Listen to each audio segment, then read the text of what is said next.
एक साधु के आश्रम में एक संध्या एक घूमता हुआ सन्यासी पहुंचा। वो सन्यासी खोज रहा था किसी गुरु को। उस आश्रम के बूढ़े गुरु के पास सोचा कुछ दिन रुकूं। कोई 15 दिन वहां रुका, लेकिन 15 दिन में उसे ऐसा लगा कि वो बूढ़ा गुरु कुछ बहुत जानता नहीं, कुछ थोड़ी सी बातें रोज रोज दोहराता है। ऊब पैदा हो गई।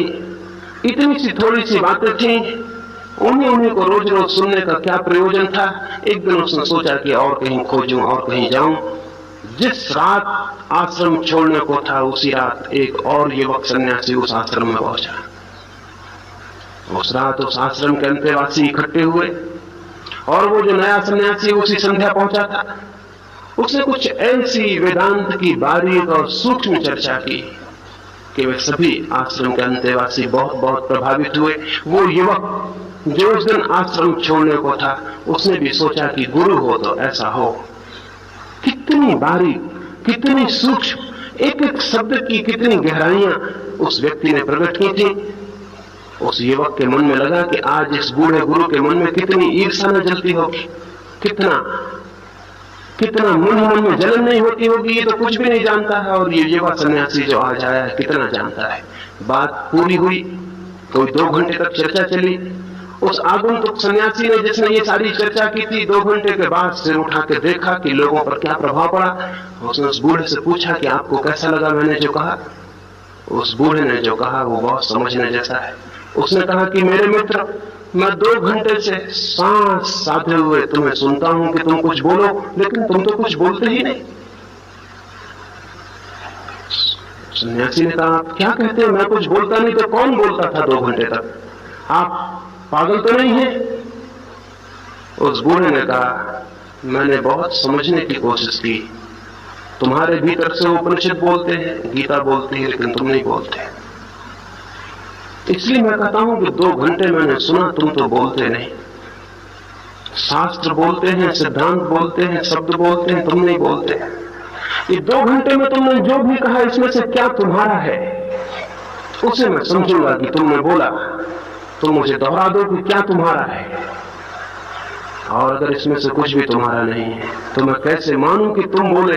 तुम तो चुप रहे, कोई और तुम्हारे भीतर से बोलता चला गया। यही मैं आपसे पूछता हूं, यही मैं सबसे पूछता हूं कि क्या आपका है? परमात्मा को आप जानते हैं, जो सुबह रोज बैठ के उसका नाम ले लेते हैं? आत्मा को आप जानते हैं, जो आप दोहराते हैं कि भीतर आत्मा है जो अमर है? आप जानते हैं कि मृत्यु के बाद आप बचेंगे? आप जानते हैं कि जन्म के पहले आप थे? क्या आप जानते हैं? वो जो सामने पत्थर पड़ा है आपके घर के, उसको जानते हैं? वो जो पौधा निकला है आपके बगिया में, उसको जानते हैं? वो जो आकाश में बादल भटकते हैं, उनको जानते हैं? क्या जानते हैं? आप क्या जानते हैं? बहुत कुछ जानते होंगे आप, लेकिन वो जानना आपका जानना नहीं होगा। आपने कहीं से सीखा होगा, सुना होगा, कहीं से पढ़ा होगा। जो भी कहीं से सीखा है, सुना है, पढ़ा है, वो आपका जानना नहीं है। और जो आपका जानना नहीं है वो आपकी मुक्ति नहीं बन सकता। जो आपका ज्ञान नहीं है वो आपका प्रकाश नहीं बन सकता, वो आपकी आंख नहीं बन सकता। तो सबसे पहली बात तो इस बात को खोजने की है कि क्या मैं जानता हूं? मैं क्या जानता हूं? तो बहुत घबराहट होगी, पता चलेगा मैं तो कुछ भी नहीं जानता, कोई और जानता है, उसकी बातें मैं दोहराता हूं। क्या आप सोचते हैं ज्ञान उधार लिया जा सकता है? क्या आप सोचते हैं ज्ञान हस्तांतरित हो सकता है, एक हाथ से दूसरे हाथ में जा सकता है? नहीं, ज्ञान तो एक से हाथ से दूसरे हाथ में कभी नहीं जा सकता। ज्ञान कभी दोहराया नहीं जा सकता, किसी दूसरे को दिया नहीं जा सकता। तो फिर हम ये जो जानते हैं, ये क्या है? ये ज्ञान है? एक विचार भी आपका है, एक अनुभूति, एक अंतर्दृष्टि आपकी है, जो आप निपट सहज मन से जान सकें कि ये मैंने जाना। क्या ऐसा कोई जीवंत अनुभव है? अगर नहीं है तब फिर ये ज्ञान जितना हम जानते हैं ये क्या है? ये अज्ञान से भी ज्यादा खतरनाक है, क्योंकि ये ज्ञान नहीं है और ज्ञान होने का भ्रम पैदा कर देता है। ये इल्यूजरी है, ये मिथ्या है, ये झूठा है। ये ज्ञान नहीं है और ज्ञान होने का भ्रम पैदा कर देता है। और हम क्यों इसे स्वीकार कर लेते हैं? आलस्य के कारण स्वीकार कर लेते हैं। खुद ज्ञान खोजना हो तो श्रम करना पड़ेगा, शक्ति और साहस चाहिए, खोज की हिम्मत चाहिए, अनजान अपरिचित रास्तों पर चलने की हिम्मत चाहिए। अपरिचित सागर में नौका खोलने में जितनी हिम्मत चाहिए उससे कहीं बहुत ज्यादा सत्य के अपरिचित सागर में यात्रा करने की हिम्मत चाहिए। लेकिन इस सबसे सस्ते में निपटारा हो जाता है। हम किताबें उठा लेते हैं और कुछ बातें सीख लेते हैं और सीख के उन बातों को तोतों की भांति दोहराने लगते हैं और उन दोहराई बातों से ज्ञानी होने का मजा मिलना शुरू हो जाता है। और दो चार लोग भी हमारे आसपास इकट्ठे हो सकते हैं जो हमको गुरु कहने लगे कि ये बहुत जानते हैं, गीता पूरी कंठस्थ है, उपनिषद पूरे आते हैं। तो न केवल हम ज्ञानी बन जाते हैं, गुरु बन जाते हैं, दो चार और शिष्य भी इकट्ठे आसपास हो जाते हैं और एक अजीब, एक नासमझी का अजीब क्रम दुनिया में चलना शुरू होता है। और ये चल रहा है हजारों वर्ष से। बहुत थोड़े से लोगों को ज्ञान उपलब्ध हुआ है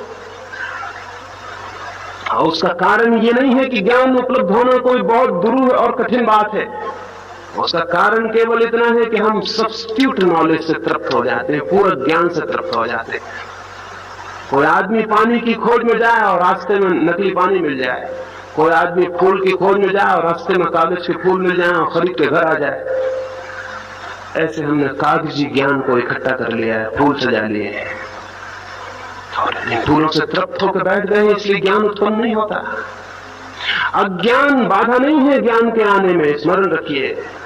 उधार ज्ञान बाधा है, क्योंकि जो उधार ज्ञान को पकड़ लेता है उसकी ज्ञान की खोज बंद हो जाती है। फिर उसे छोड़ने में भी डर लगता है। छोड़ने में इसलिए डर लगता है कि उधार ज्ञान हमारे अहंकार की तृप्ति करने लगता है। लगने लगता है मैं कुछ हूं, क्योंकि मैं जानता हूं, मैं ईश्वर को जानता हूं, मैं आत्मा को जानता हूं, मैं कुछ हूं, मैं ज्ञानी हूं। ये अहंकार की तृप्ति होने लगती।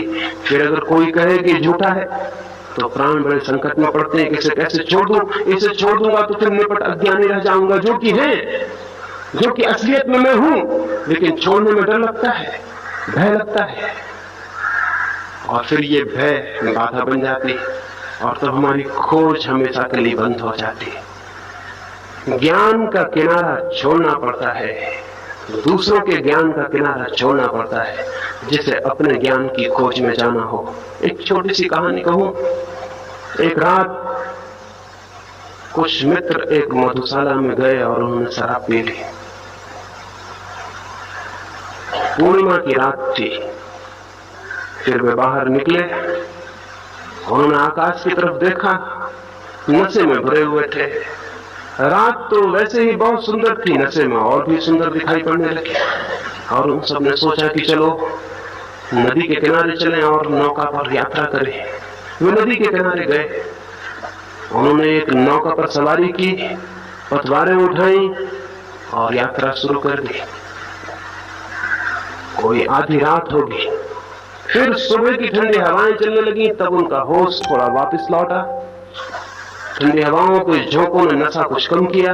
तो उनमें से एक ने कहा कि मित्रों, न मालूम हम कितनी दूर निकल आए होंगे, अब सुबह होने के करीब है, वापस लौट चले। किस दिशा में चले आए हैं ये भी पता नहीं, कितनी दूर निकल आए हैं ये भी पता नहीं। एक आदमी नीचे उतर के देखे कि हम कहाँ हैं।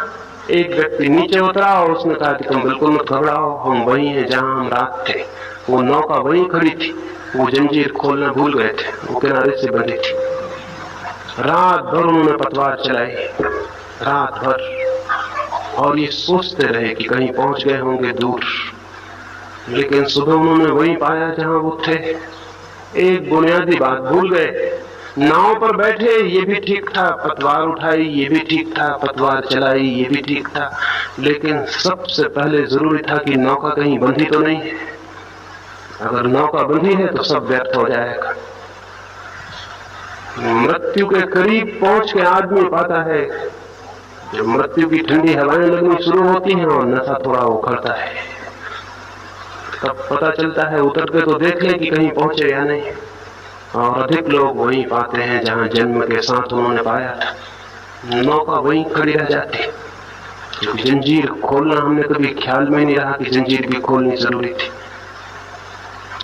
जंजीर कहां बंधी है चित्त की कि वो परमात्मा तक नहीं पहुंच पाता। ये जो झूठा ज्ञान है, इसके किनारे से जंजीर बंधी है। झूठे ज्ञान के किनारे से जंजीर बंधी है, इसलिए कभी सम्यक ज्ञान की तरफ गति नहीं हो पाती।